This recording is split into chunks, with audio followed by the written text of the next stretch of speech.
Students, welcome to online classes. We are discussing about the structure of atom. This is third part. ಈ third ಪಾರ್ಟಲ್ಲಿ ನಾವು ಏನು ನೋಡೋಣಪ್ಪ ಅಂದರೆ particle nature of electromagnetic radiation and Planck's quantum theory. ಓಕೆನಾ? ಇದಕ್ಕೂ ಮುಂಚಿನ ಸೆಷನಲ್ಲಿ ನಾವು ವೇವ್ ನೇಚರ್ ಆಫ್ ಎಲೆಕ್ಟ್ರೋಮ್ಯಾಗ್ನೆಟಿಕ್ ರೇಡಿಯೇಷನ್ಸನ್ನು ನೋಡಿದ್ದೀವಿ. ಸರಿನಾ? ವೇವ್ ನೇಚರ್ ಆಫ್ ಎಲೆಕ್ಟ್ರೋಮ್ಯಾಗ್ನೆಟಿಕ್ ರೇಡಿಯೇಷನನ್ನು ಬಳಸ್ಕೊಂಡು ಇಂಟರ್ಫರೆನ್ಸ್, ಡಿಫ್ರಾಕ್ಷನ್ ಈ ರೀತಿಯಾದಂಥ ಫೆನಾಮಿನನ್ಗಳನ್ನು ನಾವು ಹೇಳ್ಬೋದು. ಆದರೆ black body radiation, photo electric effect ಮತ್ತು heat capacity of solids, line spectra ಇಂತಹ ಫೆನಾಮಿನಗಳನ್ನು ನಮಗೆ ಹೇಳಲಿಕ್ಕೆ ವೇವ್ ನೇಚರಿಂದ ಸಾಧ್ಯ ಇಲ್ಲ. ಅದಕ್ಕಾಗಿ ನಾವೇನು ಮಾಡ್ತಾರೆ, ಈ ಎಲೆಕ್ಟ್ರೋಮ್ಯಾಗ್ನೆಟಿಕ್ ರೇಡಿಯೇಷನ್ಗಳನ್ನು ಬಳಸ್ಕೊಂಡು ಅವುಗಳಿಗೆ ನಾವು ಪಾರ್ಟಿಕಲ್ ನೇಚರ್ ಅಂತ ಎಕ್ಸ್ಪ್ಲೇನ್ ಮಾಡಲಿಕ್ಕೆ ಟ್ರೈ ಮಾಡ್ತೀವಿ. ಈ ಪಾರ್ಟಿಕಲ್ ನೇಚರನ್ನು ಮೊದಲನೇ ಬಾರಿಗೆ ಯಾರು ಹೇಳಿದ್ರಪ್ಪ ಅಂದರೆ ಮ್ಯಾಕ್ಸ್ ಪ್ಲ್ಯಾಂಕ್ ಅಂತ ಒಬ್ಬ ಸೈಂಟಿಸ್ಟ್ ಬರ್ತಾರೆ. ಅವರು ಕ್ವಾಂಟಮ್ ಥಿಯರಿ ಮುಖಾಂತರ ಎಕ್ಸ್ಪ್ಲನೇಷನ್ ಕೊಡ್ತಾರೆ. ಸರಿನಾ? ಈ ಕ್ವಾಂಟಮ್ ಥಿಯರಿ ಅವರು ಏನೇನು ಹೇಳ್ತಾರೆ ಅನ್ನೋದನ್ನು ನೋಡೋಣ. ಅದಕ್ಕೂ ಮುಂಚೆ ನಾವೇನು ತಿಳ್ಕೊಳ್ಳೋಣ ಅಂದರೆ ಬ್ಲ್ಯಾಕ್ ಬಾಡಿ ರೇಡಿಯೇಷನ್ ಅಂದರೆ ಏನಂತ ತಿಳ್ಕೊಳ್ಳೋಣ. ಬ್ಲ್ಯಾಕ್ ಬಾಡಿ ರೇಡಿಯೇಷನ್ ಅಂದರೆ ಏನು? ಬ್ಲ್ಯಾಕ್ ಬಾಡಿ ರೇಡಿಯೇಷನ್ ಅಂದರೆ ಯಾವುದೇ ಒಂದು ಐಡಿಯಲ್ ಬಾಡಿ ಇರುತ್ತಲ್ಲ, ಅದು ವೇರಿಯಸ್ ಅಂದರೆ ಡಿಫ್ರೆಂಟ್ ಅಥವಾ ಎಲ್ಲ ಫ್ರೀಕ್ವೆನ್ಸಿ ಆಫ್ ರೇಡಿಯೇಷನ್ಗಳನ್ನು ಅಬ್ಸಾರ್ವ್ ಆದರೂ ಮಾಡಬಹುದು, ಇಲ್ಲ ಎಮಿಟ್ ಆದರೂ ಮಾಡಬಹುದು. The ideal body which emits or absorbs all frequency of radiation is called black body radiation ಅಂತ ಕರಿತೀವಿ. ಸರಿನಾ? ಈ black body of radiation is directly proportional to temperature ಅಂತ ಹೇಳ್ತೀವಿ. ಅಂದರೆ frequency of distribution of emission of radiation from a black body. ಅಂದರೆ ಒಂದು black body ಎಷ್ಟು ಡಿಫ್ರೆಂಟ್ ಫ್ರೀಕ್ವೆನ್ಸಿಯಲ್ಲಿ ಅದು ಎಮಿಷನ್ ಮಾಡ್ತಾ ಇದೆಯಲ್ಲ, ಅದು ಎದಕ್ಕೆ ಪ್ರಪೋರ್ಷನಲ್ ಇರುತ್ತೆ ಅಂದರೆ ಇಟ್ ಈಸ್ ಎದ್ರ ಮೇಲೆ ಡಿಪೆಂಡ್ ಇರುತ್ತೆ ಅಂದರೆ ಟೆಂಪ್ರೇಚರ್ ಮೇಲೆ ಡಿಪೆಂಡ್ ಇರುತ್ತೆ. ಹೇಗೆ ಪ್ರಪೋರ್ಷನಲ್ ಇರುತ್ತೆ ಅಂದರೆ ಡೈರೆಕ್ಟ್ಲಿ. ಆಯಿತಾ? ಸೆಕೆಂಡ್ ಒಂದು intensity of emission of radiation. Intensity of emission of radiation ಬಂದು inversely proportional to the wavelength ಇರುತ್ತೆ. ಯಾವುದೇ ಒಂದು ಬ್ಲ್ಯಾಕ್ ಬಾಡಿದು ಇಂಟೆನ್ಸಿಟಿ ಆಫ್ ರೇಡಿಯೇಷನ್ ಏನಿರುತ್ತಲ್ಲ, ಎಮಿಟೆಡ್ ರೇಡಿಯೇಷನ್ ಏನಿರುತ್ತವಲ್ಲ, ಅದು ಬಂದು ಅದಕ್ಕೆ ಪ್ರಪೋರ್ಷನಲಿಟಿ ಇರುತ್ತೆ, ಯೂನಿವರ್ಸ್ಲಿ ಪ್ರಪೋರ್ಷನಲ್ ಇರುತ್ತೆ. ಅಂದರೆ ಹೈ ಇಂಟೆನ್ಸಿಟಿ ಇದ್ದರೆ ಅವುಗಳ ವೇವ್ ಲೆಂತು ಲೋ ಇರುತ್ತೆ. ಲೋ ಇಂಟೆನ್ಸಿಟಿ ಇದ್ದರೆ ರೇಡಿಯೇಷನ್ ಎಮಿಟೆಡ್ ಮಾಡಿರೋದು ವೇವ್ ಲೆಂತು ಹೈ ಆಗಿರುತ್ತೆ. ಅರ್ಥ ಆಯ್ತಾ? ಹಾಗಾದರೆ ಈ ಬ್ಲ್ಯಾಕ್ ಬಾಡಿ ರೇಡಿಯೇಷನನ್ನು ನಮ್ಮ ಪ್ಲ್ಯಾಂಕ್ ಸೈಂಟಿಸ್ಟ್ ಏನಿದಾರಲ್ಲ, ಅವರು ಯಾವುದ್ರ ಮುಖಾಂತರ ಹೇಳಿದ್ರು ಅಂದರೆ ಒಂದು ಕ್ವಾಂಟಮ್ ಥಿಯರಿ ಆಫ್ ಅಟಮ್ ಅಂತ ಒಂದು ಥಿಯರಿ ಪ್ರಪೋಸ್ ಮಾಡಿ ಹೇಳ್ತಾರೆ. ಓಕೆನಾ? ಬನ್ನಿ ಹಾಗಾದರೆ ಅವ್ರು ಏನು ಹೇಳಿದ್ದಾರೆ ಅನ್ನೋದು ನೋಡೋಣ. ಅವರು ಒಂದು 3 ಪಾಯಿಂಟ್ಗಳನ್ನು ಅವರು ಬಿಚ್ಚಿಟ್ಟಿದ್ದಾರೆ. ಮೊದಲನೇ ಪಾಯಿಂಟ್ ಏನಪ್ಪ ಅಂದರೆ atoms and molecule could not emit or absorb energy not in a continuous form. ಅಂದರೆ ಆಟಮ್ಗಳಾಗಲಿ ಮಾಲಿಕ್ಯೂಲ್ಗಳಾಗಲಿ ಎನರ್ಜಿಯನ್ನು ಡೈರೆಕ್ಟ್ ಕಂಟಿನ್ಯೂಸ್ ಆಗಿ ಎಮಿಟ್ ಅಥವಾ ಅಬ್ಸರ್ವ್ ಮಾಡಲ್ಲ. ಬದಲಾಗಿ ಹೇಗೆ ಅವು ಅಬ್ಸಾರ್ಬ್ ಅಥವಾ ಎಮಿಟ್ ಮಾಡುತ್ತೆ ಅಂದರೆ ಡಿಸ್ಕಂಟಿನ್ಯೂಸ್ ಫಾರ್ಮಲ್ಲಿ ಮಾಡುತ್ತೆ. ಆ ಡಿಸ್ಕಂಟಿನ್ಯೂಸ್ ಫಾರ್ಮ್ಗಳಿಗೆ ಅವರು ಸ್ಮಾಲ್ ಪಾಕೆಟ್ಸ್ ಆಫ್ ಎನರ್ಜಿ ಅಂತ ಕರೆದ್ರು. And they named as a quanta or photons. ಅವುಗಳನ್ನು ಫೋಟಾನಲ್ಲ ಇಲ್ಲಾಂದರೆ ಕ್ವಾಂಟಾ ಅಂತ ಅವ್ರು ಕರೆದ್ರು. ಓಕೆನಾ? The energy of a quantum radiation is proportional to frequency ಅಂತ ಹೇಳ್ತೀವಿ. ಅದನ್ನೇ ನಾವು ಹೇಗೆ ಹೇಳ್ತೀವಿ ಅಂದರೆ energy is equal to H into nu ಅಂತ ಹೇಳ್ತೀವಿ. ಇಲ್ಲಿ ಹೆಚ್ ಇಂಟು ನ್ಯೂ ಅಂದರೆ energy is directly proportional to frequency ಅಂದಂಗೆ ಆಯಿತು. ಆ ಪ್ರಪೋರ್ಷನಲಿಟಿ ಕಾನ್ಸ್ಟೆಂಟ್ ತೆಗೆದ್ರೆ ಇಲ್ಲಿ ಏನಂತ ಅರ್ಥ? ಪ್ಲ್ಯಾಂಕ್ಸ್ ಕಾನ್ಸ್ಟೆಂಟ್ ಬರುತ್ತೆ. ಹೆಚ್ is nothing but Planck's constant. ಈ ಪ್ಲ್ಯಾಂಕ್ ಕಾನ್ಸ್ಟೆಂಟ್ ವ್ಯಾಲ್ಯೂ ಬಂದು ಎಷ್ಟಿದೆಪ್ಪ ಅಂದರೆ 6.626 × 10⁻⁻34 ಜೂಲ್ ಸೆಕೆಂಡ್ ಇದೆ. ಓಕೆನಾ? ಇದು ನೆನ್ಪಿಟ್ಕೋಬೇಕಾಗಿರುವಂಥ ವ್ಯಾಲ್ಯೂ. ಆವಾಗ ಪ್ರಾಬ್ಲಮಲ್ಲಿ ಇದು ಬರ್ತಾ ಇರ್ತವೆ. ಅದಕ್ಕಾಗಿ ನೀವು ನೆನ್ಪಿಟ್ಕೊಂಡ್ರೆ ತುಂಬ ಒಳ್ಳೆಯದು. ಮೂರನೇ ಪಾಯಿಂಟ್ ಏನು ಹೇಳ್ತಾರಪ್ಪ ಅಂದರೆ the amount of energy emitted or absorb by the body will be in some whole number of multiples of quantums and that he explained as E is equal to NH nu ಅಂತ ಕರೆದ್ರು. ಅಂದರೆ ಎಷ್ಟು number of emission ಎಷ್ಟು absorb ಆಗಿದೆ ಅಂತ ಹೇಳಬೇಕಂದ್ರೆ number ಬೇಕಲ್ಲ, ಆ ನಂಬರಿಗೆ ಅವ್ರು ಎನ್ ಅಂತ ರಿಪ್ರೆಸೆಂಟ್ ಕೊಟ್ಟರು. ಒಂದು ಹೋಲ್ ನಂಬರಲ್ಲಿ ಮಾತ್ರ ಏನಾಗುತ್ತೆ, ಅಬ್ಸರ್ವ್ ಆಗುತ್ತೆ. ಅರ್ಧ ಆಗಲ್ಲ, 0.3 ಆಗಲ್ಲ. ರೇಡಿಯೇಷನ್ ಅಬ್ಸರ್ವ್ ಆದರೆ ಕಂಪ್ಲೀಟ್ 1 ರೇಡಿಯೇಷನ್ ಅಬ್ಸರ್ವ್ ಆಗ್ಬೋದು, 2 ಆಗ್ಬೋದು, 3 ಆಗ್ಬೋದು. ಅಥವಾ ಎಮಿಟ್ ಮಾಡಿದ್ರೆ 1 ಮಾಡ್ಬೋದು, 2 ಮಾಡ್ಬೋದು, 3 ಮಾಡ್ಬೋದು. ಹಾಗಲ್ಲ? ಅದಕ್ಕಾಗಿ some whole number multiples of quantums ಅಂತ ಕರೆದ್ರು. ಅದಕ್ಕೆ ಅವರು ಯಾವ ರೀತಿ ಹೇಳಿದ್ರಪ್ಪ ಅಂದರೆ ಮೇಲಿನ ಇಕ್ವೇಷನ್ಗೆ E is equal to H nu ಬದಲಾಗಿ E is equal to N H nu ಅಂತ ಕರೆದ್ರು. ಬಟ್ ನಮಗೆಲ್ಲ ಗೊತ್ತು, ಏನು ಗೊತ್ತಪ್ಪ ಅಂದರೆ nu is equal to C by lambda ಅಂತ ಕರಿತೀವಿ. ಕರೆಕ್ಟಾ? ಲಾಸ್ಟ್ ಸೆಷನಲ್ಲಿ ಇದರ relationship between the wavelength, velocity and frequency ಮೇಲೆ ನಾವು ನೋಡಿದ್ದೀವಿ. ಹೌದಾ? Velocity is equal to what? It is a multiple ಅಥವಾ product of wavelength and frequency ಅಂತ ಬರುತ್ತಲ್ಲ, ಸೊ ಅದ್ರ ಮೇಲೆ ಇರುತ್ತೆ. So this is about the some of the points of blacks body radiation. ಅದನ್ನೇ ನಾನಿಲ್ಲಿ ಎಕ್ಸ್ಪ್ಲೇನ್ ಮಾಡಿದ್ದೀನಿ. ಓಕೆ, ಈಗ ಮುಂದೆ ಏನು ಮಾಡೋಣಪ್ಪ ಅಂದರೆ ನಾವು ನೆಕ್ಸ್ಟ್ ಥಿಂಗ್ ಆದಂತಹ ಎರಡನೇ ಥಿಂಗ್ ಯಾವುದು, ನಮ್ಮ ಫೋಟೋ ಎಲೆಕ್ಟ್ರಿಕ್ ಎಫೆಕ್ಟಿಗೆ ಹೋಗೋಣ. ಫೋಟೋ ಎಲೆಕ್ಟ್ರಿಕ್ ಎಫೆಕ್ಟ್ ಅಂದರೆ ಏನು ನೋಡಿರಿ. ಫೋಟೋ ಎಲೆಕ್ಟ್ರಿಕ್ ಎಫೆಕ್ಟನ್ನು ನಾನು ಸಿಂಪಲಾಗಿ ಒಂದು ಡಯಾಗ್ರಾಮ್ ಮುಖಾಂತರ ಹೇಳೋಕ್ಕೆ ಇಷ್ಟಪಡ್ತೀನಿ. I will take a paper and I will draw small diagram. ಒಂದು ಸಣ್ಣ ಡಯಾಗ್ರಾಮನ್ನು ನಾನು ನಿಮ್ಮ ಮುಂದೆ ಹಾಕಿ ತೋರಿಸ್ತೀನಿ. ಸಪೋಸ್ ಅವ್ರೇನು ಮಾಡ್ತಾರಪ್ಪ ಅಂದರೆ ಒಂದು ಟ್ಯೂಬ್ ತಗೋತಾರೆ. ಈ ರೀತಿಯಾದಂಥ ಟ್ಯೂಬ್ ಇದೆ. ಈ ಕಡೆ ಒಂದು ಎಲೆಕ್ಟ್ರೋಡ್, 2 ಎಲೆಕ್ಟ್ರೋಡ್ಸ್ ಇದ್ದಾವೆ. ಓಕೆ, ಏನು ಮತ್ತೆ ಕನೆಕ್ಟ್ ಮಾಡಿದ್ದಾರೆ. ಸೊ ಇಲ್ಲಿ ಸ್ವಲ್ಪ ಜಾಗ ಬಿಡ್ತಾರೆ ಫಾಲ್ ಆಗಲಿಕ್ಕೆ. ಸೊ ಇಲ್ಲಿರುವಂಥ ಫೋಟಾನ್ಗಳು ಡೈರೆಕ್ಟ್ ಇದ್ರ ಮೇಲೆ ಬಿದ್ದಾಗ ಈ ಮೆಟಲ್ ಸರ್ಫೇಸ್ ಮೇಲಿಂದ ಎಲೆಕ್ಟ್ರಾನ್ಗಳು ಹೊರಗಡೆ ಬರುತ್ತೆ. ಆ ಎಲೆಕ್ಟ್ರಾನ್ಗಳು ಮತ್ತು ಅಪೋಸಿಟ್ ಸೈಡ್ ಮೂವ್ ಆಗುತ್ತೆ. ಅರ್ಥ ಆಯ್ತಾ? ಈ ಒಂದು ಮೆಥಡಿಗೆ ಏನಂತ ಕರಿತೀವಿ ಅಂದರೆ ಫೋಟೋ ಎಲೆಕ್ಟ್ರಿಕ್ ಎಫೆಕ್ಟ್ ಅಂತ ಕರಿತೀವಿ. ಸೊ ಫೋಟೋ ಎಲೆಕ್ಟ್ರಿಕ್ ಎಫೆಕ್ಟ್ ಅಂದರೆ ಏನು? ಇಲ್ಲಿ ಏನಂದರೆ ಸ್ಪಾಂಟೇನಿಯಸ್ ಎಮಿಷನ್ ಅಂತ ಆಗುತ್ತೆ. The spontaneous emission or ejection of electrons from a certain metal surface. ಯಾವ ಮೆಟಲ್ ಇರ್ಬೋದು? ಪ್ಲಾಟಿನಮ್ ಇರಬಹುದು, ರುಬಿಡಿಯಮ್ ಇರಬಹುದು, ಅಥವಾ ಸೀಸಿಯಮ್ ಇರಬಹುದು, ಎಟ್ಸೆಟ್ರಾ ತೊಗೊಳ್ಳೋಣ. ಅದರ ಮೇಲೆ ಒಂದು ಸೂಟೇಬಲ್ ಫ್ರೀಕ್ವೆನ್ಸಿ ಆಫ್ ಲೈಟನ್ನು ಇನ್ಸಿಡೆಂಟ್ ಮಾಡಿದ್ರೆ ಮೆಟಲ್ ಸರ್ಫೇಸಿಂದ ಎಲೆಕ್ಟ್ರಾನ್ಗಳು ಏನಾಗುತ್ತೆ? ಹೊರಗಡೆ ಬರುತ್ತೆ. ಈ ಒಂದು ಮೆಥಡಿಗೆ ಅವ್ರು ಏನಂತ ಕರೆದ್ರು? ಫೋಟೋ ಎಲೆಕ್ಟ್ರಿಕ್ ಎಫೆಕ್ಟ್ ಅಂತ ಕರೆದ್ರು. Once again I am telling you, it is a phenomenon of ejection of electrons by certain metal surface when a light of suitable frequency is fall on the metal surface. ಓಕೆನಾ? ಈ ಇಜೆಕ್ಟೆಡ್ ಎಲೆಕ್ಟ್ರಾನ್ಗಳಿಗೆ ನಾವೇನಂತ ಕರಿತೀವಿ? Photo electrons ಅಂತ ಕರಿತೀವಿ. ಯಾಕಂದರೆ because of the photon only they ejected outside, ಅದಕ್ಕಾಗಿ photo electrons. The phenomenon was observed. ಈ phenomenon first time ಯಾರು ನೋಡಿದ್ರಪ್ಪ ಅಂದರೆ ಹರ್ಡ್ಸ್ ಅನ್ನೋ ಸೈಂಟಿಸ್ಟು ನೋಡ್ತಾರೆ. ಓಕೆನಾ? Some of the important points of photo electric effects ಅಂದರೆ ಕ್ಯಾರೆಕ್ಟರಿಸ್ಟಿಕ್ಸ್ ಅದನ್ನು ನೋಡೋಣ. ಓಕೆನಾ? ಫಸ್ಟ್ ಏನು ಹೇಳ್ತೀವಿ ಅಂದರೆ the electrons are ejected from the metal surface as soon as a beam of light is strike on the surface. ಒಂದು beam of ಒಂದು suitable frequency light ಅದರ ಮೇಲೆ ಬಿದ್ದಾಗ ಅದು ಬಿದ್ದಿದ್ದ ಕೂಡಲೇ ತಕ್ಷಣ ಅದು ಮೆಟಲ್ ಸರ್ಫೇಸಿಂದ ಎಲೆಕ್ಟ್ರಾನ್ಸ್ಗಳು ಏನಾಗುತ್ತೆ? ಹೊರಗಡೆ ಬರುತ್ತೆ. ಇದಕ್ಕೆ ಅವರು ಏನಂತ ಕರೆದ್ರು? ಫೋಟೋ ಎಲೆಕ್ಟ್ರಾನ್ಸ್ಗಳು ಅಂತ ಕರೆದ್ರು. ಓಕೆನಾ? The number of electron ejected from the metal surface is directly proportional to intensity of light. ಎಷ್ಟು ಬ್ರೈಟಾಗಿ ಲೈಟು ಆ ಮೆಟಲ್ ಸರ್ಫೇಸ್ ಮೇಲೆ ಬೀಳುತ್ತೆ ಅಷ್ಟು ಹೆಚ್ಚಿನ ಸಂಖ್ಯೆಯಲ್ಲಿ ಫೋಟೋ ಎಲೆಕ್ಟ್ರಾನ್ಗಳು ಹೊರಗಡೆ ಬರ್ತವೆ. ಅಂದರೆ the photo electron number is directly proportional to intensity of incident light ಅಂತ ಹೇಳ್ಬೋದು. ಮೂರನೇ ಪಾಯಿಂಟು, ಫಾರ್ ಈಚ್ ಮೆಟಲ್ ಅಂದರೆ ಪ್ರತಿಯೊಂದು ಮೆಟಲ್ಗೆ ಒಂದು ತನ್ನದೇ ಆದಂಥ ಒಂದು ಮಿನಿಮಮ್ ಫ್ರೀಕ್ವೆನ್ಸಿ ಇದೆ. ಆ ಮಿನಿಮಮ್ ಫ್ರೀಕ್ವೆನ್ಸಿ ಲೈಟ್ ಅದರ ಮೇಲೆ ಬಿದ್ದಾಗ ಮಾತ್ರ ಫೋಟೋ ಎಲೆಕ್ಟ್ರಿಕ್ ಎಫೆಕ್ಟ್ ಸ್ಟಾರ್ಟ್ ಆಗುತ್ತೆ. ಇದನ್ನು ಹೇಗೆ ತಿಳ್ಕೊಬೇಕಂದ್ರೆ, ಸಪೋಸ್ ನೀವು ಒಂದು ಎಕ್ಸಾಮ್ ಬರೀತೀರಿ ಅಂತ ತಿಳ್ಕೊಳ್ಳಿ. ಮಿನಿಮಮ್ ಪಾಸಿಂಗ್ ಮಾರ್ಕ್ಸ್ ಎಷ್ಟಪ್ಪ ನಿಮಗೆ? 35 ಇದೆ. 100 ಮಾರ್ಕ್ಸಿದ ಪೇಪರ್ ಇದ್ದರೆ 35 ತೊಗೊಂಡ್ರೆ ಪಾಸ್ ಆಗ್ತೀರಿ ಅಂತ ತಿಳ್ಕೊಳ್ಳಿ. ನೀವು 34 ತೊಗೊಂಡ್ರೆ ಪಾಸ್ ಆದಂಗೆ, 34 ತೊಗೊಂಡ್ರೆ ಇಲ್ಲ, 35 ತೊಗೊಂಡ್ರೆ ಪಾಸ್ ಆದಾಗೆ, 36 ತೊಗೊಂಡ್ರು ಪಾಸ್ ಆದಾಗೆ, 100 ತೊಗೊಂಡ್ರು pass ಆದಾಗೆ.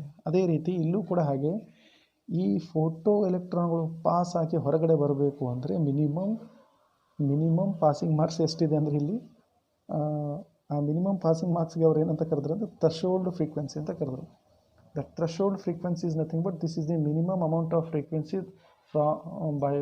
Through which a photo electron can be ejected from the metal surface. Okay, ಇದನ್ನು ನಾವು µ0 ಇಂದ ಬರೆದಿಟ್ಕೊಂಡಿವಿ. µ0 ಆ ನಂತರ ನೋಡಿ ಮುಂದೇನಾಗುತ್ತೆ? The kinetic energy of the ejected electron is directly proportional to frequency of incident light. ಅಂದರೆ ಈಗ ಹೊರಗಡೆ ಬಂದಿದ್ದಂತಹ ಎಲೆಕ್ಟ್ರಾನ್ ಮೆಟಲ್ ಸರ್ಫೇಸಿಂದ ಅದು ಅಲ್ಲೇ ಇರಲ್ಲ, ಅದೇನಾಗುತ್ತೆ ಮುಂದುಗಡೆ ಹೋಗುತ್ತೆ. ಆ ಮುಂದುಗಡೆ ಅದು ಟ್ರಾವೆಲ್ ಆಗಲಿಕ್ಕೆ ಅದಕ್ಕೆ ಮೋಷನ್ ಆಗ್ತಿದೆ ಅಂದರೆ ಅದಕ್ಕೊಂದು ಕೈನೆಟಿಕ್ ಎನರ್ಜಿ ಇದೆ ಅಂತ ಅರ್ಥ. ಆ ಕೈನೆಟಿಕ್ ಎನರ್ಜಿ ಎದರಿಂದ ಪಡೀತು? ಆ ಕೈನೆಟಿಕ್ ಎನರ್ಜಿ ಇನ್ಸಿಡೆಂಟ್ ಲೈಟಿಂದ ಪಡೆದಿದೆ ಅಂತ ಅರ್ಥ. ಅದರ ಅರ್ಥ ಇಷ್ಟೇ, ಎಷ್ಟು ಜಾಸ್ತಿ ಇಂಟೆನ್ಸಿಟಿಯಿಂದ ಲೈಟ್ ಬೀಳ್ತದೆಯೋ ಮೆಟಲ್ ಸರ್ಫೇಸ್ ಮೇಲೆ ಅಷ್ಟು ಕೈನೆಟಿಕ್ ಎನರ್ಜಿ ಆ ಫೋಟೋ ಎಲೆಕ್ಟ್ರಾನ್ ತೊಗೊಳುತ್ತೆ, ಅಷ್ಟೇ ಸ್ಪೀಡಾಗಿ ಅದು ಹೋಗುತ್ತೆ. ಸಪೋಸು ಒಂದು ಬಂದು 30 ಫ್ರೀಕ್ವೆನ್ಸಿ ಏನೋ ಸ್ವಲ್ಪ ಕಡಿಮೆ ಇದೆ, ಮತ್ತೊಂದರದ್ದು ಫ್ರೀಕ್ವೆನ್ಸಿ ಜಾಸ್ತಿ ಇದೆ ಅಂತ ತಿಳ್ಕೊಳ್ಳಿ. ಸಪೋಸು ಇಲ್ಲಿ ನಾನೊಂದು ಚಿತ್ರ ತೊಗೊತೀನಿ. ಇದು ಮೆಟಲ್ ಸರ್ಫೇಸ್. ಈ ಮೆಟಲ್ ಸರ್ಫೇಸ್ ಮೇಲೆ ಒಂದು ಫೋಟಾನ್ ಬಂದು ಬಿದ್ದಿದೆ, ಓಕೆನಾ. ಇದ್ರದ್ದು ಎ ಇದೆ ಅಂತ ತಿಳ್ಕೊಳ್ಳೋಣ ಫ್ರೀಕ್ವೆನ್ಸಿ. ಇದ್ರ ಫ್ರೀಕ್ವೆನ್ಸಿ ನಾನು 1 ಅಂತ ತೊಗೊತೀನಿ, ಓಕೆ. ಸೊ 1 ಹರ್ಟ್ಸ್ ಇದೆ ಅಂತ ಫ್ರೀಕ್ವೆನ್ಸಿ ತಿಳ್ಕೊಳ್ಳೋಣ. ಇನ್ನೊಂದು ಬಂದು ಬಿದ್ದಿದೆ, ಅದರ ನಂಬರು ಹೆಸರು ಬಿ ಇದೆ, ಇದರ ಫ್ರೀಕ್ವೆನ್ಸಿ ಬಂದು 2 ಹರ್ಟ್ಸ್ ಇದೆ. ಈಗ 1 ಹರ್ಟ್ಸ್ ಇರೋದು ಜಾಸ್ತಿ ಫಾಸ್ಟಾಗಿ ಹೋಗುತ್ತೆ, 2 ಹರ್ಟ್ಸ್ ಇರೋದು ಜಾಸ್ತಿ ಫಾಸ್ಟಾಗಿ ಹೋಗುತ್ತೆ. ಯಾವುದ್ರ ಫ್ರೀಕ್ವೆನ್ಸಿ ಜಾಸ್ತಿ ಇದೆ ಅದು ಬೇಗ ಹೋಗ್ತದೆ. ಸೊ ಈ ರೀತಿ ನಾವು ತಿಳ್ಕೊಬೇಕಾಗಿರೋದೇನಪ್ಪ ಅಂದರೆ it depend upon that thing, okay. So ಇಲ್ಲಿ ಅದನ್ನೇ ಅವರು ಹೇಳ್ತಾ ಇದ್ದಾರೆ. So kinetic energy of rejected electron is directly proportional to the frequency of incident light. ಎಷ್ಟು ಇಂಟೆನ್ಸಿವ್ ಆಗಿ ಲೈಟ್ ಇರುತ್ತೆ ಅಷ್ಟು ಅದರದ್ದು ಕೈನೆಟಿಕ್ ಎನರ್ಜಿ ಜಾಸ್ತಿ ಇರುತ್ತೆ, ಅಷ್ಟು ಅದು ಬೇಗ ಟ್ರಾವೆಲ್ ಆಗಿ ಮುಂದ್ಗಡೆ ಹೋಗುತ್ತೆ. ಈ ಫೋಟೋ ಎಲೆಕ್ಟ್ರಿಕ್ ಎಫೆಕ್ಟನ್ನು ಮ್ಯಾಥಮೆಟಿಕಲಿ ಈ ರೀತಿ ಎಕ್ಸ್ಪ್ಲೇನ್ ಮಾಡ್ಬೋದು. ಹೇಗೆ ಎಕ್ಸ್ಪ್ಲೇನ್ ಮಾಡ್ಬೋದಪ್ಪ ಅಂದರೆ, ನಾನು ಅದನ್ನು ಇಲ್ಲಿ ತೊಗೊಂಡಿದ್ದೀನಿ. ಮತ್ತೆ ನೋಡಿ, ಈಗ ಯಾವುದೋ ಒಂದು ಕೈನೆಟಿಕ್ ಎನರ್ಜಿ, ಈ ಒಂದು ಫೋಟಾನ್ ಇದೆ, ಈ ಫೋಟಾನ್ ಈಗ ಹೊರಗಡೆ ಬಂದುಬಿಡ್ತು, ಓಕೆ. ಇಲ್ಲಿ ಬಿದ್ದ ಕೂಡಲೇ ಈ ಎನರ್ಜಿಗೆ ನಾವೇನಂತ ಕರಿತೀವಿ? ಎನರ್ಜಿ, ಇನ್ಸಿಡೆಂಟ್ ಎನರ್ಜಿ ಅಂತ ಕರಿತೀನಿ, ಓಕೆನಾ. ಇನ್ಸಿಡೆಂಟ್ ಎನರ್ಜಿ ಆದಮೇಲೆ ಈಗ ಇದು ಮೆಟಲ್ ಸರ್ಫೇಸ್ ಮೇಲೆ ಬಿದ್ದಿದೆ. ಮೆಟಲ್ ಸರ್ಫೇಸ್ ಮೇಲೆ ಬಿದ್ದ ಕೂಡಲೇ ಇಲ್ಲಿ 2 ರೀತಿಯಾದಂಥ ಎನರ್ಜಿಯಲ್ಲಿ ನಾವು ಹೇಳ್ಬೋದು. ಒಂದು, ಫೋಟಾನು ಮೂವ್ ಆಗಬೇಕಲ್ಲ, ಮತ್ತೊಂದು ಫೋಟಾನು ಹೊರಗೆ ಬರಬೇಕಲ್ಲ. ಫೋಟಾನ್ ಹೊರಗೆ ಬರುವ ಎನರ್ಜಿಗೆ ನಾವೇನಂತ ಕರಿತೀವಿ? ಅದು ಬೈಂಡಿಂಗ್ ಎನರ್ಜಿ ಅಂತ ಬಿಡಿಸ್ಕೊಂಡು ಬಂದಿದೆ. ಇಲ್ಲಿ ಎಷ್ಟು ಚಲೋ ಬಾಂಡ್ ಆಗಿತ್ತಲ್ಲ, ಆ ಬೈಂಡಿಂಗ್ ಎನರ್ಜಿನ ಬಿಟ್ಕೊಂಡು ಹೊರಗೆ ಬಂದಿದೆ. ಇಲ್ಲಿ ಈ ಫೋಟಾನ್ ಮತ್ತೆ ಮುಂದೆ ಹೋಗಬೇಕಂದ್ರೆ ಅದಕ್ಕೆ ಕೈನೆಟಿಕ್ ಎನರ್ಜಿ ಬೇಕು, ಅರ್ಥ ಆಯ್ತಾ? So incident energy is divided into 2 energies. One is binding energy, another one is photon energy ಅಂತ ಹೇಳ್ಬೋದು, ಓಕೆನಾ. ಅದನ್ನೇ ನಾನು ಇಲ್ಲಿ ಎಕ್ಸ್ಪ್ಲೇನ್ ಮಾಡ್ತೀನಿ. ಸೊ ಈ ಇನ್ಸಿಡೆಂಟ್ ಎನರ್ಜಿಗೆ ನಾವು energy of striking on photon ಅಂತ ಕರಿತೀನಿ. It is equal to what? Binding energy and kinetic energy. ನೋಡಿ ಏನಾಗ್ತದೆ, ಒಂದು ಮೆಟಲ್ ಸರ್ಫೇಸ್ ಮೇಲೆ ಬಿದ್ದಾಗ ಸಮ್ ಅಮೌಂಟ್ ಆಫ್ ಎನರ್ಜಿ ಅದರೊಳಗಡೆ ಎದಕ್ಕೆ ಯೂಸ್ ಆಯಿತು? ಎಲೆಕ್ಟ್ರಾನನ್ನು ಮೆಟಲ್ ಸರ್ಫೇಸಿಂದ ಹೊರಗಡೆ ತೆಗಿಲಿಕ್ಕೆ ಎನರ್ಜಿ ಯೂಸ್ ಆಯಿತು. ಮತ್ತು ಮಿಕ್ಕಿದ ಎನರ್ಜಿ ಅದಕ್ಕೆ ಯೂಸ್ ಆಯಿತು? ಆ ಎಲೆಕ್ಟ್ರಾನ್ ಮುಂದುಗಡೆ ಹೋಗಲಿಕ್ಕೆ. ಯಾವ ಎಲೆಕ್ಟ್ರಾನ್? ಎಜೆಕ್ಟೆಡ್ ಫೋಟೋ ಎಲೆಕ್ಟ್ರಾನ್ ಮುಂದುಗಡೆ ಹೋಗಲಿಕ್ಕೆ. ಹಾಗಾದರೆ ಎರಡರದ್ದು ಸಮ್ ಏನಾಗಿದೆ? ನಮ್ಮದು ಎನರ್ಜಿ ಆಫ್ ಸ್ಟ್ರೈಕಿಂಗ್ ಇದೆ. Suppose energy of the photon ಎಷ್ಟಿದೆ ರೀ? E is equal to H nu ಅಂತ ಕರೆದಿದ್ದೀವಿ. So E is equal to H nu amount of energy metal surface ಮೇಲೆ ಬಿದ್ದಾಗ ಎಲ್ಲ ಎಲೆಕ್ಟ್ರಾನ್ಗಳು ಹೊರಗಡೆ ಬರಲ್ಲ. ಯಾವುದ್ರದ್ದು ಮಿನಿಮಮ್ ಫ್ರೀಕ್ವೆನ್ಸಿಗಿಂತ ಕಡಿಮೆ ಇದಾವೆ ಅಲ್ಲೇ ಹೇಳ್ಕೊಳುತ್ತೆ, ಯಾವುದು ಮಿನಿಮಮ್ ಫ್ರೀಕ್ವೆನ್ಸಿಗಿಂತ ಜಾಸ್ತಿ ಇದೆ ಅದು ಹೊರಗಡೆ ಬರುತ್ತೆ. ಆ ಮಿನಿಮಮ್ ಫ್ರೀಕ್ವೆನ್ಸಿಗೆ ಥ್ರೆಶೋಲ್ಡ್ ಫ್ರೀಕ್ವೆನ್ಸಿ ಅಂತ ಕರೆದಿದ್ವ. That threshold frequency is equal to X. So X amount of energy ಏನಾಗಿದೆ ಮೆಟಲ್ ಸರ್ಫೇಸ್ ಮೇಲೆ ಯೂಸ್ ಮಾಡಿಕೊಂಡು ಹೊರಗಡೆ ಇಜೆಕ್ಟ್ ಮಾಡ್ತು. ಇಜೆಕ್ಟ್ ಮಾಡಿರುವಂಥ ಎಲೆಕ್ಟ್ರಾನ್ ಮತ್ತೆ ಕೈನೆಟಿಕ್ ಎನರ್ಜಿ ಆದಂಥ half mv² amount of energy. Half mv² ಯಾಕೆ ಬಳಸ್ಕೊಂಡಿದ್ದೀನಿ ಅಂದರೆ that is the formula. Kinetic energy ಫಾರ್ಮುಲೇನು ಹಾಫ್ mv², ಹೌದಾ? ಸೊ ಅಷ್ಟು ಅಮೌಂಟ್ ಆಫ್ ಎನರ್ಜಿ ಅದು ಬಳಸ್ಕೊಂಡು ಮುಂದೆ ಹೋಗ್ತಾ ಇದೆ. ಈಗ ಹಾಗಾಗಿ ಇದನ್ನು ನಾವು ಮತ್ತೆ ಇವುಗಳ ಪಾಯಿಂಟ್ಗಳನ್ನು ನಾವು ಪ್ಲೇಸ್ ಮಾಡಿದಾಗ ಈ ಬದಲಾಗಿ ನಾನು ಏನಂತ ತೊಗೊಂಡಿದ್ದೀನಿ ಇಲ್ಲಿ? ಈ ಬದಲಾಗಿ ಹೆಚ್ ನ್ಯೂ ಅಂತ ತೊಗೊಂಡಿದ್ದೀನಿ. ಏನಂತ ತೊಗೊಂಡಿದ್ದೀನಿ? Striking energy is equal to binding energy plus kinetic energy, ಕರೆಕ್ಟಾ? ಸೊ ಬೈಂಡಿಂಗ್ ಎನರ್ಜಿಗೆ ಎಕ್ಸ್ ಅಂತ ತೊಗೊಂಡಿದ್ದೀವಿ, ಪ್ಲಸ್ ಇದು ಹಾಫ್ mv² ಅಂತ ತೊಗೊಂಡಿದ್ದೀವಿ, ಕರೆಕ್ಟಾ? ಇದಕ್ಕೆ ಇ ಅಂತ ತೊಗೋತೀವಿ ಯಾವಾಗಲೂ. ಈ ಬದಲಾಗಿ ಏನು ತೊಗೊಂಡಿದ್ದೀವಿ ಇಲ್ಲಿ? Is equal to H nu ಅಂತ ನಮಗೆ ಗೊತ್ತು. ಅದಕ್ಕಾಗಿ ನಾನು ಡೈರೆಕ್ಟಲ್ಲಿ ಏನು ತೊಗೊಂಡಿದ್ದೀನಿ? ಹೆಚ್ ನ್ಯೂ ಅಂತ ತೊಗೊಂಡಿದ್ದೀನಿ. H nu is equal to half mv². ಇಲ್ಲಿ ಎಕ್ಸ್ ಅಂದರೆ ಏನಪ್ಪ ಅಂದರೆ this is the binding energy, ಓಕೆನಾ? Threshold frequency, minimum frequency. So ಆ ಮಿನಿಮಮ್ ಬೈಂಡಿಂಗ್ ಎನರ್ಜಿ ಅಂದರೆ ಏನು? Suppose threshold frequency minimum frequency ಆದರೆ ಈ ಬೈಂಡಿಂಗ್ ಎನರ್ಜಿ ಅಂದರೆ ಒಂದು ಮಿನಿಮಮ್ ಫ್ರೀಕ್ವೆನ್ಸಿ ಬೇಕು. ಆ ಮಿನಿಮಮ್ ಫ್ರೀಕ್ವೆನ್ಸಿ ಇಷ್ಟು u0 μ0 ಅಂತ ತಿಳ್ಕೊಂಡ್ರೆ ಸಮ್ ಅಮೌಂಟ್ ಆಫ್ ಎನರ್ಜಿ ಬೇಕಲ್ವಾ? There is some amount of energy. ಅದಾ ಆ ಎನರ್ಜಿ ಮತ್ತು ಅದು ಫ್ರೀಕ್ವೆನ್ಸಿ ಎರಡು ಮಲ್ಟಿಪ್ಲೈ ಮಾಡಿಕೊಂಡು ನಾವು ಏನಂತ ಬರ್ಕೊಂಡಿದ್ದೀವಿ? That I take it as H nu. So this much amount of energy, H nu amount of energy is called as threshold energy. So thus X is equal to H nu 0. So so H is equal to H nu 0 plus half M V square ಮಾಡ್ಕೊಂಡಿದ್ವಿ. After doing some mathematics ಇದನ್ನು ಈ ಕಡೆ ತರೋಣ, ಅದನ್ನು ಈ ಕಡೆ ಬಿಡೋಣ. Then what happens, this much will be the formula. ಹೆಚ್ಚನ್ನು ಕಾಮನ್ ತೊಗೊಂಡಿದ್ದೀವಿ, nu minus nu naught. So this formula is used to calculate the kinetic energy of the ejected electron. So these are the things that we have to discuss in this today's session. I hope so ನಿಮಗೆ ಇದೆಲ್ಲ ಅರ್ಥ ಆಗಿದೆ ಅಂತ ತಿಳ್ಕೊಂಡಿದ್ದೀನಿ. So kinetic energy ಹೇಗೆ ಕಂಡುಹಿಡಿಯಬೇಕು ಅನ್ನೋದನ್ನು ನೀವು ನೋಡ್ಕೊಂಡ್ರಿ. ಸೊ ಇದ್ರ ಮುಖಾಂತರ ನಾವು ಏನು ಹೇಳ್ಬೋದಪ್ಪ ಅಂದರೆ, ಈ ಎರಡು ಕಾನ್ಸೆಪ್ಟ್ಗಳನ್ನು ಬಳಸ್ಕೊಂಡು ನಮ್ಮ ತಲೆಯಲ್ಲಿ ಏನು ಓಡ್ತಾ ಇದೆ ಅಂದರೆ, ಇವಾಗ ಹೌದು ಎಲೆಕ್ಟ್ರೋಮ್ಯಾಗ್ನೆಟಿಕ್ ರೇಡಿಯೇಷನ್ಸ್ಗಳು ಏನಿದಾವಲ್ಲ ಅವು ವೇವ್ ನೇಚರ್ ಅಂತ ನಾವು ಮೊದಲಿನ ಕ್ಲಾಸಲ್ಲಿ ತಿಳ್ಕೊಂಡ್ವಿ. ಈ ಕ್ಲಾಸಲ್ಲಿ ಏನಂತ ತಿಳ್ಕೊಂಡಿವು, ಇಲ್ಲ ಇವು ವೇವ್ ನೇಚರು ಅಲ್ಲ, ಜೊತೆಗೆ ಪಾರ್ಟಿಕಲ್ ನೇಚರು ಕೂಡ ತೋರಿಸ್ತದೆ ಅಂತ ತಿಳ್ಕೊಂಡಿದ್ವಿ. ಸೊ ಮುಂದಿನ ಸೆಷನಲ್ಲಿ ಏನು ಮಾಡ್ತೀವಿ ಅಂದರೆ, ಇವು ವೇವ್ ನೇಚರು ಹೌದು ಮತ್ತು ಪಾರ್ಟಿಕಲ್ ನೇಚರು ಅಂದರೆ ಡ್ಯೂಲ್ ನೇಚರ್ ಅಂತ ಹೇಳಿ ತಿಳ್ಕೊಂಡು ಸ್ಟಡಿ ಮಾಡ್ತೀವಿ, ಸರಿನಾ? ಸೊ ಮುಂದಿನ ಸೆಷನ್ಗೆ ಹೋಗೋಕ್ಕಿಂತ ಮುಂಚೆ ಈ ಎರಡೂ ಕಾನ್ಸೆಪ್ಟ್ಗಳ ಮೇಲಿರುವಂಥ ಕೆಲವೊಂದು ಪ್ರಾಬ್ಲಮ್ಗಳನ್ನು ಇವತ್ತು ನಾವು ಸಾಲ್ವ್ ಮಾಡೋಣ. ಬನ್ನಿ ಹಾಗಾದರೆ ನಾನು ಕೆಲವೊಂದು ಪ್ರಾಬ್ಲಮ್ಗಳನ್ನು ಇಲ್ಲಿ ಬರೆದಿಟ್ಟಿದ್ದೀನಿ. ಸೊ ಒನ್ ಬೈ ಒನ್ ನಿಮ್ಮ ಜೊತೆಗೆ ನಾನು ಸಾಲ್ವ್ ಮಾಡ್ತೀನಿ. Okay, so this is your first question. So what is the first question?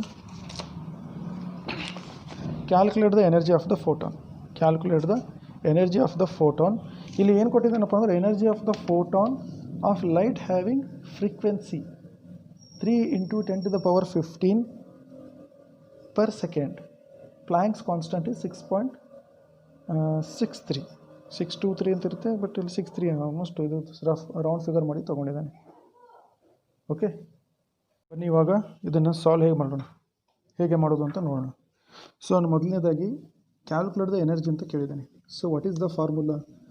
So ನೋಡಿ, ಪ್ಲ್ಯಾಂಕ್ಸ್ ಕಾನ್ಸ್ಟೆಂಟ್ ಕೊಟ್ಟಾಗ the formula will be E is equal to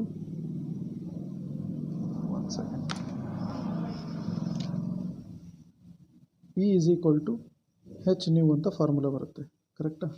E is equal to H nu. So ಇದು ಬಂದು ನಿಮ್ಮ formula, ಕರೆಕ್ಟಾ? So ಈಗ frequency of the light ಇದೆ. Frequency of the light ಅಂದರೆ ಇಲ್ಲಿ ಕೊಟ್ಟಿರೋದನ್ನು ಬರ್ಕೋಬೇಕು. ನ್ಯೂ ವ್ಯಾಲ್ಯೂ ಕೊಟ್ಟಿದ್ದಾನೆ. ಎಷ್ಟಿದೆ ನ್ಯೂ ವ್ಯಾಲ್ಯೂ ಬಂದು 3 × 10⁻15 per second ಇದೆ, ಕರೆಕ್ಟಾ? ಪ್ಲ್ಯಾಂಕ್ಸ್ ಕಾನ್ಸ್ಟೆಂಟು ಕೂಡ ಕೊಟ್ಟಿದ್ದಾನೆ. ಹಾಗಾದರೆ ಇವೆರಡನ್ನು ಮಲ್ಟಿಪ್ಲೈ ಮಾಡಿ you will get the answer. Okay, ನಾನು ಸಪ್ರೇಟಾಗಿ ಒಂದೊಂದು ಸರಿ ಬರೀತೀನಿ ಇಲ್ಲಿ.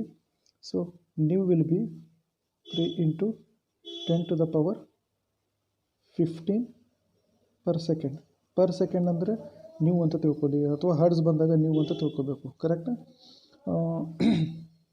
ಕೆಲವೊಂದು ಸರಿ ಟೈಮ್ ಕೊಟ್ಟಿರ್ತಾನೆ, ಟೈಮ್ ಕೊಟ್ಟಿದ್ದನ್ನು ಇನ್ವರ್ಸ್ ಮಾಡಿ ನೀವು ಅದನ್ನು ಫ್ರೀಕ್ವೆನ್ಸಿ ಕೂಡ ಮಾಡ್ಕೋಬಹುದು. ಓಕೆನಾ?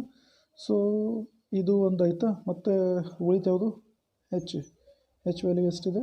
6.63 × 10⁻34 joules second. ಸೊ ಈ ರೀತಿ ಕೊಟ್ಟಿದ್ದೀನಿ. ಎರಡನ್ನು ಮಲ್ಟಿಪ್ಲೈ ಮಾಡಿ you will get the answer. E is equal to 3 × 10⁻15 per second into 6.63 × 10⁻34 joules second. Secondu per second get cancelled and you get the answer. The answer will be how much? It is around hold on, calculator ಸ್ವಲ್ಪ. So it is around 1.99 okay, 10⁻−18 joules. So this will be your answer. Okay, ಬನ್ನಿ ಹಾಗಾದರೆ ಇನ್ನೊಂದು problem ನೋಡೋಣ. ಎರಡನೇ problem ಸ್ವಲ್ಪ change ಇದೆ, ಆದರೆ ಸ್ವಲ್ಪ ಅರ್ಥ ಮಾಡ್ಕೋಬೇಕಾಗುತ್ತೆ ನೀವು. ಓಕೆ, ನಾನೆಲ್ಲ ಎಕ್ಸ್ಪ್ಲೈನ್ ಮಾಡ್ತೀನಿ, ಡೋಂಟ್ ವರಿ. ಇಲ್ಲಿ ಬಂದು ಏನಿದೆ ಅಂದರೆ, A 100 watt bulb emits electromagnetic radiation of wavelength 400 nanometer. Calculate the number of photons emitted per second by the bulb. ಬಲ್ಬಿಂದ ಎಲೆಕ್ಟ್ರೋಮ್ಯಾಗ್ನೆಟಿಕ್ ಲೈಟ್ ಹೊರಗಡೆ ಬರ್ತಾ ಇದೆ. ಆ ಬಲ್ಬ್ದು ಪವರ್ ಬಂದು ಎಷ್ಟಿದೆಯಪ್ಪ ಅಂದರೆ 100 watt, ಕರೆಕ್ಟಾ? So the 100 watt will be it's power ಅಂತಲೇ ಹೇಳಬಹುದು. ಸೊ ಅಥವಾ ಎನರ್ಜಿ ಅಂತ ಕೂಡ ಹೇಳ್ತೀವಿ, ಸರಿನಾ? ನಂತರ ಮತ್ತೇನು ಕೊಟ್ಟಿದ್ದಾನಪ್ಪ? ವೇವ್ ಲೆಂತ್ ಕೊಟ್ಟಿದ್ದಾನೆ, ಲ್ಯಾಂಬ್ಡಾ ಕೊಟ್ಟಿದ್ದಾನೆ. ಏನು ಕೇಳ್ತಾ ಇದ್ದಾನೆ? ಕ್ಯಾಲ್ಕುಲೇಟ್ ದ ಫೋಟಾನ್ ಎಮಿಷನ್ ಬಗ್ಗೆ ಕೇಳ್ತಾ ಇದ್ದಾನೆ. How many number of photons are emitted ಅಂತ ಕೇಳ್ತಾ ಇದ್ದಾನೆ. ಸೊ ಎಲ್ಲಕ್ಕಿಂತ ಮುಂಚೆ ನಿಮಗೊಂದು ಸಿಂಪಲ್ಲಾಗಿ ನಾನು ಏನು ಹೇಳೋಕ್ಕೆ ಇಷ್ಟಪಡ್ತೀನಪ್ಪ ಅಂದರೆ, ಇದು ವ್ಯಾಟ್ ಇದೆಯಲ್ಲ, ಯಾವುದೇ ಒಂದು ವ್ಯಾಟ್ ಇರುತ್ತಲ್ಲ, energy of the light watt ಇದ್ದಿದ್ದು unit. Watt is always equal to joule per ಸೆಕೆಂಡಿಗೆ ಸಮನಾಗಿರುತ್ತೆ. ಜೂಲ್ ಪರ್ ಸೆಕೆಂಡ್. ಅರ್ಥ ಆಯ್ತಾ ನಾನು ಹೇಳಿದ್ದು? ಇದು ನೀವು ನೆನ್ಪಿಟ್ಕೋಬೇಕು. ಜೂಲ್ ಪರ್ ಸೆಕೆಂಡ್. ಒಂದು ವ್ಯಾಟು 2 ವ್ಯಾಟ್ ಇದ್ದರೆ 1 ವ್ಯಾಟ್ ಅಂತಿದೆ, 100 ವ್ಯಾಟ್ ಅಂತಿದೆ ಇಲ್ಲಿ. 100 ವ್ಯಾಟ್ ಅಂದರೆ ಅರ್ಥ ಏನಪ್ಪ ಅಂದರೆ 100 ಜೂಲ್ಸ್ ಸೆಕೆಂಡ್ ಅಂತ ಅರ್ಥ, ಇದು ಪರ್ ಸೆಕೆಂಡ್ ಅಂತ ಅರ್ಥ. So energy emitted by the bulb ಎಷ್ಟಿದೆ ರೀ? ಫಸ್ಟ್ ಪಾಯಿಂಟ್ ಇಲ್ಲೇ ಬರ್ಕೊತೀನಿ. Energy emitted by the bulb. Energy emitted by the bulb ಎಷ್ಟಪ್ಪ? ಇದು ಬಂದು 100 ವ್ಯಾಟ್. ಕರೆಕ್ಟಾ? ಇದನ್ನು ನಾನು ಏನಂತ ಬರ್ಕೋತೀನಿ ಇವಾಗ? 100 ಜೂಲ್ಸ್ ಪರ್ ಸೆಕೆಂಡ್ ಅಂತ ಬರ್ಕೋತೀನಿ. Okay, so this will be the given point. ಕರೆಕ್ಟಾ? ಈಗ ನಾನು ಇದು ಎಲ್ಲಕ್ಕಿಂತ ಕಂಡುಹಿಡಿಯೋಕ್ಕಿಂತ ಮುಂಚೆ ನಾವೇನು ಮಾಡೋಣಪ್ಪ ಅಂದರೆ ಎನರ್ಜಿ ಆಫ್ ಒಂದು ಫೋಟಾನ್ ಎಷ್ಟು ಅಂತ ಮೊದಲು ಕಂಡುಹಿಡಿಯೋಣ. ಆ ಎನರ್ಜಿ ಆಫ್ ಒಂದು ಫೋಟಾನ್ ನಂತರ ಇದ್ದಿದ್ದನ್ನು, ಒಂದು ಫೋಟಾನ್ ಎಷ್ಟು ಎನರ್ಜಿ ಕೊಟ್ಟರೆ then we will go through the 100 ಫೋಟಾನ್ಸ್ಗೆ ಎಷ್ಟು ಎಮಿಷನ್ ಆಗುತ್ತೆ ಅನ್ನೋದನ್ನು ನಾವು ಕಂಡುಹಿಡ್ಕೋಬೋದು. ಓಕೆನಾ? ಸೊ ಸಿಂಪಲ್ಲಾಗಿ ನಾನು ಇಲ್ಲಿ ಏನು ಮಾಡ್ತೀನಿ, ಎನರ್ಜಿ ಆಫ್ 1 ಫೋಟಾನ್ ಅಂತ ಬರ್ಕೋತೀನಿ. ಎನರ್ಜಿ ಆಫ್ 1 ಫೋಟಾನನ್ನು ಕಂಡುಹಿಡಿಯೋಣ ಮೊದಲು. ಸೊ ಅದಕ್ಕೆ ಫಾರ್ಮುಲಾ ಬಂದು ಏನಿದೆ ರೀ? ಫಾರ್ಮುಲಾ ಬಂದು E is equal to H nu ಇದೆ. ಸೊ ನ್ಯೂ ಬದಲಾಗಿ ನಾನು ಏನು ಮಾಡ್ತೀನಿ, ಫ್ರೀಕ್ವೆನ್ಸಿ ಅಂತ ಕೊಟ್ಟಿಲ್ಲ, ಬದಲಾಗಿ ಏನು ಕೊಟ್ಟಾನೆ? ವೆಲಾಸಿಟಿ, ಇದು ವೇವ್ ಲೆಂತ್ ಕೊಟ್ಟಿದ್ದಾನೆ. ಸೊ ವೆಲಾಸಿಟಿ, ಇದು ವೇವ್ ಲೆಂತ್ ಕೊಟ್ಟಿದ್ದಾನೆ ಅಂದರೆ ಏನು ಮಾಡ್ತೀರಿ? E is equal to H C divided by lambda ಅಂತ ಬರ್ಕೋಬೋದು. ದಿಸ್ ಫಾರ್ಮುಲಾ ಅಂದರೆ ವೆಲಾಸಿಟಿ ಬೈ ನಮ್ಮದು ಏನಿದು ವೇವ್ ಲೆಂತನ್ನು ಇದು ಮಾಡ್ಬೋದು. ನಮಗೆಲ್ಲ ಗೊತ್ತು ಎಲ್ಲ ವೆಲಾಸಿಟಿ ಎಷ್ಟಿದೆ ಅಂತ, ಹೌದಾ? ಸೊ ಹೋಲ್ಡ್ ಆನ್, ಸ್ವಲ್ಪ ಬರೀಲಿಕ್ಕೆ ತೊಂದರೆ ಆಗ್ತಾಯಿದೆ.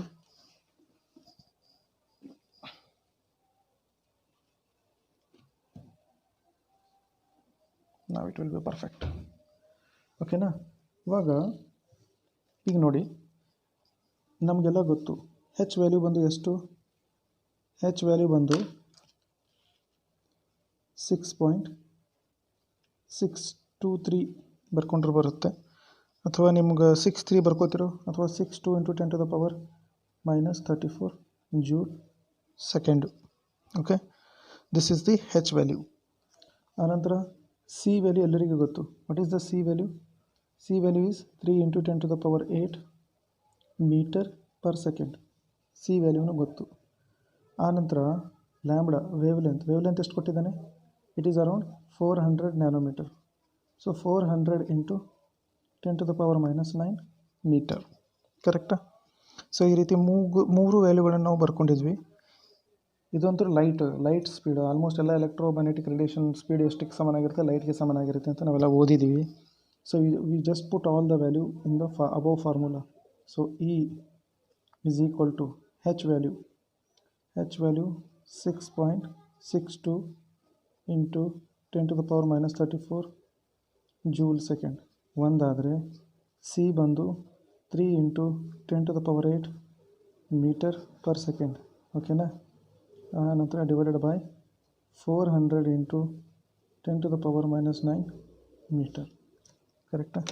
ಈಗ ನೋಡಿ ಏನಾಗುತ್ತೆ, ಇಲ್ಲಿ ಮೀಟರ್ ಗೆಟ್ ಕ್ಯಾನ್ಸಲ್ ಆಗುತ್ತೆ, second per second get cancel, ಉಳ್ಕೊಂತ ಯಾವುದು? ಕೇವಲ ಜೌಲ್. ಸೊ ಎನರ್ಜಿ ಯೂನಿಟ್ ಬಂದು ಜೌಲ್ ಇರುತ್ತೆ. So we are doing right way, in a right way ಅಂತ ಅರ್ಥ.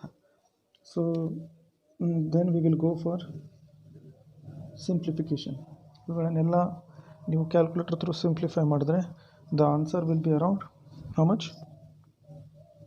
4.95 × 10⁻⁻19 ಜೂಲ್ ಬರುತ್ತೆ. ಈಗ ನೋಡಿ, ಇಲ್ಲಿ ನೀವು ಯಾರು ಕನ್ಫ್ಯೂಷನ್ ಮಾಡಿಕೊಡ್ಕೂಡ್ದು. ಈ ಎನರ್ಜಿ ಏನು ಬಂತಲ್ಲ, this is not the emission, this is the energy. ಇದೇನು ಎನರ್ಜಿ ಇದೆಯಲ್ಲ, ಇದು ಕೇವಲ ಎನರ್ಜಿ ಆಫ್ 1 ಫೋಟಾನ್ದಿದೆ. ಕರೆಕ್ಟಾ? ಓಕೆ, ಸೊ 1 ಫೋಟಾನ್ ಎನರ್ಜಿ ಬಂದು ಇಷ್ಟಿದೆ, ಎಷ್ಟು 4.95 ಇದೆ. ಈಗ ನಮ್ಮ ಹತ್ರ ಇಲ್ಲೊಂದು number of calculate the number of photon emitted ಅಂತ ಕೇಳಿದ್ದಾನೆ question. Calculate the number of photon emitted per second ಅಂತ ಕೇಳಿದ್ದೀನಿ. ಫಾರ್ ದ್ಯಾಟ್ ಒಂದು ಫಾರ್ಮುಲಾ ಬರುತ್ತೆ. ಯಾವುದು? Formula for number of photon emitted per second. Number of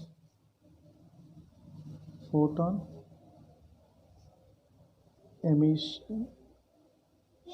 emitted per second. ಇದಕ್ಕೆ ನಾನು N ಅಂತ ಬರ್ಕೋಬಹುದಾ? ಎನ್ ಅಂತ ಬರ್ಕೋತೀನಿ. ಸೊ ಅದನ್ನು ಯಾವ ರೀತಿ ಬರಿತೀನಿ? ಎನ್ ಈಸ್ ಈಕ್ವಲ್ ಟು ಏನಂತ ಬರಿತೀನಿ? ಪಿ ಡಿವೈಡೆಡ್ ಬೈ, ಅರ್ಥ ಆಗ್ತದೆ? ಪಿ ಅಂದರೆ ಏನು ರೀ? Power of transmission. ಅಂದರೆ ಇದು ಯಾವ ಪವರ್ ಆಫ್ ಟ್ರಾನ್ಸ್ಮಿಷನು? ಇದು ಕೊಟ್ಟಿದ್ದಾನಲ್ಲ 100 ವ್ಯಾಟ್ ಅಂತಿದೆಯಲ್ಲ, ದಿಸ್ ಈಸ್ ದಿ ಪವರ್. ಓಕೆನಾ? ಸೊ ಅಥವಾ ನಾವು ಸಿಂಪಲಾಗಿ ಹೇಳ್ಬೇಕಂದ್ರೆ what I can say P divided by E ಅಂತ ಬರ್ಕೋತೀನಿ. ನಿಮಗೆ ಸಿಂಪಲ್ ಆಗಲಿ ಇರಲಿ. ಇ ಅಂದರೆ ಯಾವುದು? ಇದು ಇ ಕಂಡುಹಿಡಿದಿರೋದು. ಸೊ ಪಿ ಬಂದು ಎಷ್ಟಿದೆ? 100 ಇದೆ. ಇ ಬಂದು ಎಷ್ಟಿದೆ? 4.95 into 10 to the power -19. Watt ಅಂದರೆ ಏನಂತ ಬರ್ಕೊಂಡಿದ್ವಿ? ಜೋಲ್ ಪರ್ ಸೆಕೆಂಡ್ ಅಂತ ಬರ್ಕೊಂಡಿದ್ವಿ. ಈ ಬಂದಿರೋದು ಯಾವುದರಲ್ಲಿದೆ? ಜೌಲಲ್ಲಿದೆ. ಕರೆಕ್ಟಾ? Number of photons emitted per second. So joule get cancel, per second ಹಾಗೆ ಉಳ್ಕೊಳ್ಳುತ್ತೆ, ಹೌದಲ್ಲ? Number of photon emission per second. So what will be your answer? The answer will be the 2.01 into 10 to the power 20. So this is how we can able to do. ಇಲ್ಲಿ ಏನು ಮಾಡಬೇಕು ಅಂದರೆ ಇನ್ನೊಂದು ಸರಿ ಹೇಳ್ತೀನಿ ನೋಡಿ. ಮೊದಲನೇದಾಗಿ ವ್ಯಾಟ್ ಇದ್ದಿದ್ದನ್ನು ಜೋಲ್ಸ್ ಪರ್ ಸೆಕೆಂಡಲ್ಲಿ ಕನ್ವರ್ಟ್ ಮಾಡ್ಕೊಳ್ಳಬೇಕು. ನಂತರ ಎನರ್ಜಿ ಆಫ್ 1 ಫೋಟಾನ್ ಕಂಡುಹಿಡಿಯಬೇಕು. ಎನರ್ಜಿ ಆಫ್ 1 ಫೋಟಾನ್ ಕಂಡುಹಿಡಿದಿದ್ದನ್ನು ಇ ಅಂತ ಬರ್ಕೋಬೇಕು. ಇದಕ್ಕೆ N is equal to P by E ಅಂತ ಹೊಡಿಬೇಕು. ಪಿ ಅಂದರೆ ಪವರ್ ಆಫ್ ಟ್ರಾನ್ಸ್ಮಿಷನ್, ಇ ಅಂದರೆ energy of photon. Okay, energy of photon for 1 emission for 1 photon ಅಂತ ಬರ್ಕೊಂಡು ಅವು ಒಂದರಲ್ಲಿ ಒಂದು ನಾವು ಏನು ಮಾಡಿದ್ರೆ ಸಿಂಪ್ಲಿಫೈ ಮಾಡಿದ್ರೆ ನಮಗೆ ಈ ಆನ್ಸರ್ ಸಿಗುತ್ತೆ. ಓಕೆ, ಇದಾಯಿತು.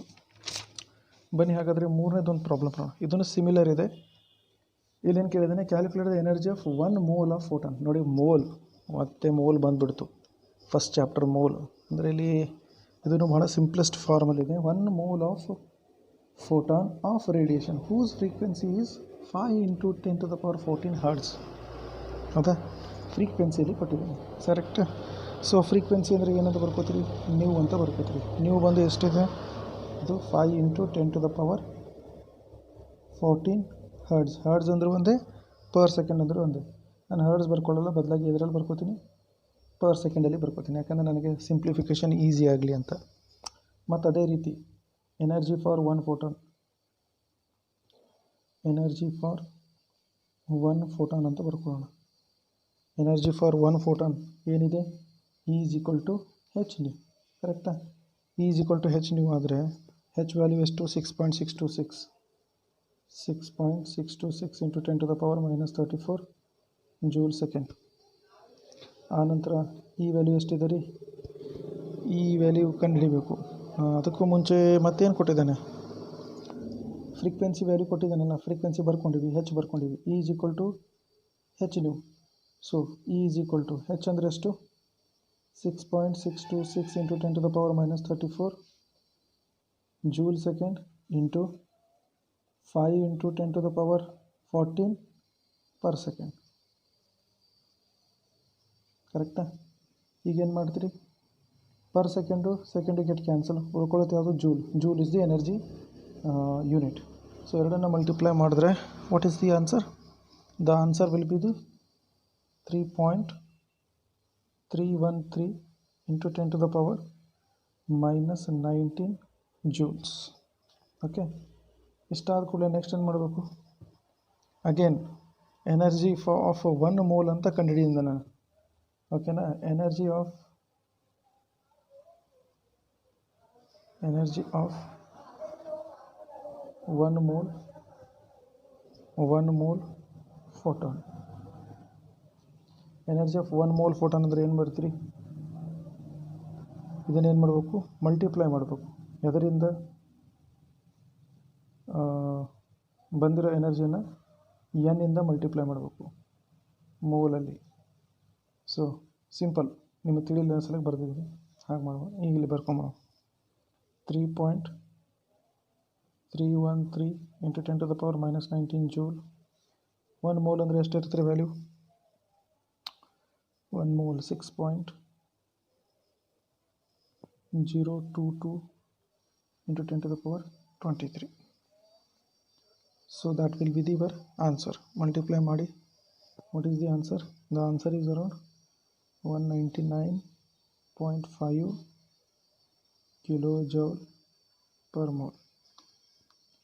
So this is the way of calculating the energy of 1 mole of photon. Okay, ಬನ್ನಿ ಹಾಗಾದರೆ ಇನ್ನೊಂದು ಪ್ರಾಬ್ಲಮ್ ಸಾಲ್ವ್ ಮಾಡೋಣ. This problem, how many photons of light with a wavelength of 400 picometer are necessary to provide 1 joule energy. 1 joule energy. How many photons of light with a wavelength of 400 picometer? How many photons? ಅಂದರೆ here also he is trying to calculate number of photons. Number of photons ಅಂದರೆ ಇದಕ್ಕೂ ಮುಂಚೆ ಮಾಡಿರುವಂಥ problem n = P / E ಮಾಡಬೇಕು. ಕರೆಕ್ಟಾ? Same problem ಇದೆ, ಅದು ಸ್ವಲ್ಪ ಚೇಂಜಸ್ ಆಗುತ್ತೆ. ಏನೇನು ಚೇಂಜಸ್ ಆಗಿದೆ ನೋಡೋಣ. ಅಲ್ಲಿ ಫ್ರೀಕ್ವೆನ್ಸಿಲಿ ಕೊಟ್ಟಿದ್ರೆ, ಅಲ್ಲಿ ಏನು ಕೊಟ್ಟಿದ್ದ, ಫ್ರೀಕ್ವೆನ್ಸಿ. ಓಕೆ, ನಾವು ಇಲ್ಲಿ ಬೇರೆ ರೀತಿ ಮಾಡಿದ್ವಲ್ಲ ಪ್ರಾಬ್ಲಮು. ಸೊ ಕೊನೆಗೆ ನಾವು ಮತ್ತೆ ಇದೇ ರೀತಿ ಮಾಡಬೇಕಾಗುತ್ತೆ. ಸ್ವಲ್ಪ ಇದ್ರ ಹಾಗೆ ಬರುತ್ತೆ, ಆದರೆ ಸ್ವಲ್ಪ ಚೇಂಜಸ್ ಇದೆ. ವೇವ್ಲೆಂತು ನ್ಯಾನೋಮೀಟ್ರಲ್ಲಿ ಕೊಟ್ಟಿದ್ದ, ಇದರಲ್ಲಿ ಯಾರಿಗೆ ಕೊಟ್ಟಾನ, ಪಿಕೋಮೀಟ್ರಲ್ಲಿ ಕೊಟ್ಟಿದ್ದಾನೆ. ಓಕೆ, ಸೊ ಪಿಕೋಮೀಟ್ರ್ ಅಂದರೆ ಏನೇನು ಮಾಡ್ತೀರಿ, ಮೊದಲನೇದಾಗಿ ವೇವ್ಲೆಂತ್ ಬರ್ಕೊಳ್ಳೋಣ. ಸೊ ವೇವ್ಲೆಂತ್ ಅಂದರೆ ಹೇಗಿದೆ, ವೇವ್ಲೆಂತ್ = ಎಷ್ಟಿದೆ ರೀ, 4000 × 10⁻12. ಎಂಥ 12? -12 ಮೀಟರ್ ಪಿಕೋಮೀಟ್ರ್ ಅಂದರೆ. ಓಕೆನಾ? ಇಲ್ಲಿ 3 0 ಇದೆ ಅಂದರೆ again it will turn into 4 × 10⁻⁹ meter ಇದರಲ್ಲಿ ಆಗುತ್ತೆ. ಮತ್ತು energy of 1 photon, energy of 1 photon ಕಂಡುಹಿಡಿಯಬೇಕು. ಎನರ್ಜಿ ಆಫ್ 1 ಫೋಟಾನ್ ಅಂದರೆ E = hν, but h × c / lambda. ಕರೆಕ್ಟಾ? c ಅಂದರೆ 3 × 10⁸ ಮೀಟರ್ / ಸೆಕೆಂಡ್. ಲ್ಯಾಂಬ್ಡಾ ಅಂದರೆ ಬರ್ಕೊಂಡಿದ್ದಿದೆ. ಓಕೆನಾ? 4 × 10⁻⁹ ಮೀಟರ್. ಹೆಚ್ ಅಂದರೆ ನಿಮ್ಗೆ ಗೊತ್ತು. What is H value? H value ಬಂದು 6.62 × 10⁻⁻34 ಜೂಲ್ ಸೆಕೆಂಡ್. -34 ಬರುತ್ತಾ? ಸೊ ಇಷ್ಟೆಲ್ಲ ನಾವು ಬರ್ಕೊಂಡ್ವಿ. ಈಗೇನು ಮಾಡ್ತೀರಿ, ಇವುಗಳನ್ನು ವ್ಯಾಲ್ಯೂ ಇದರಲ್ಲಿ ಪ್ಲೇಸ್ ಮಾಡಿ. E = ಪ್ಲೇಸ್ ಮಾಡಿದ್ರೆ ಏನೇನಾಗುತ್ತೆ, 6.626 × 10⁻⁻34 joule second into 3 × 10⁸ metre / second divided by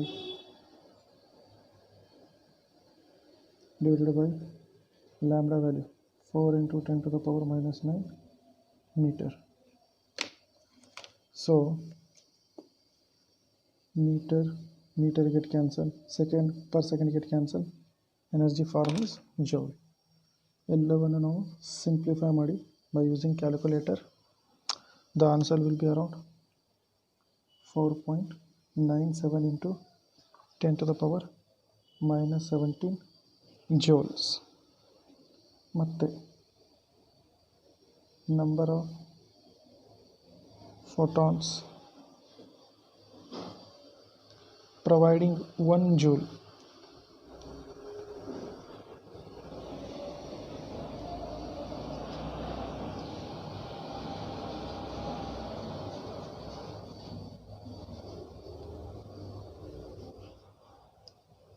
One joule of energy is equal to N divided by E, correct?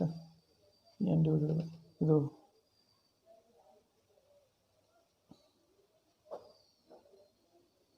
P divided by E. So what is P? It is 1. What is N? What is N? N will be around 4.97 into 10 to the power minus 17. So here we will get the answer. It is around 2 into 10 to the power 60. Okay, so ಈ ರೀತಿಯಾಗಿ ನೀವು ಪ್ರಾಬ್ಲಮ್ಗಳನ್ನು solve ಮಾಡಬೇಕಾಗುತ್ತೆ. So one of the simplest way of solving the problem. So this is all about the today's class. ನಾಳಿನ ಕ್ಲಾಸಲ್ಲಿ ಏನು ಮಾಡೋಣಪ್ಪ ಅಂದರೆ photo electric effect ಮೇಲಿರುವಂಥ ಪ್ರಾಬ್ಲಮ್ಗಳನ್ನು solve ಮಾಡೋಣ. ಅದರ ಮೇಲೆ ಇದು ಒಂದೆರಡು ಪ್ರಾಬ್ಲಮ್ ನಾನು ಸಾಲ್ವ್ ಮಾಡಿಬಿಟ್ಟು ಮುಂದೆ ನಿಮಗೆ ಎದರಲ್ಲಿ ಕರ್ಕೊಂಡು ಹೋಗ್ತೀನಪ್ಪ ಅಂದರೆ ನೆಕ್ಸ್ಟ್ ಬರೋದು ಅಟೋಮಿಕ್ ಸ್ಪೆಕ್ಟ್ರಾ ಅಂತ ಬರುತ್ತೆ. ಸೊ ಅದರಲ್ಲಿ ಎರಡು ರೀತಿ ಇರುತ್ತೆ, ಎಲೆಕ್ಟ್ರೋಮ್ಯಾಗ್ನೆಟಿಕ್ ಸ್ಪೆಕ್ಟ್ರಮ್ ಮತ್ತು ಎಮಿಷನ್ ಮತ್ತು ಅಬ್ಸಾರ್ಪ್ಷನ್ ಸ್ಪೆಕ್ಟ್ರಾ ಅಂತ ಬರುತ್ತೆ. ಅದಾದ ನಂತರ ಎಮಿಷನ್ ಸ್ಪೆಕ್ಟ್ರಮ್ ಆಫ್ ಹೈಡ್ರೋಜನನ್ನು ಓದ್ತೀವಿ. ಅಲ್ಲಿ ನಮಗೆ ಮತ್ತೆ ಕೆಲವೊಂದು 2-3 ಪ್ರಾಬ್ಲಮ್ಸ್ಗಳು ಸಾಲ್ವ್ ಮಾಡಬೇಕಾಗುತ್ತೆ. ಅಲ್ಲಿ ಏನಂದರೆ ಡಿಫ್ರೆಂಟ್ ಸ್ಪೆಕ್ಟ್ರಲ್ ಲೈನ್ ಮೇಲೆಗಳೇ different spectral line of hydrogen ಮೇಲೆ ಏನು ಬರುತ್ತೆ ಪ್ರಾಬ್ಲಮ್ಸ್ ಬರುತ್ತೆ. So very interesting topic that we will discuss in the next class.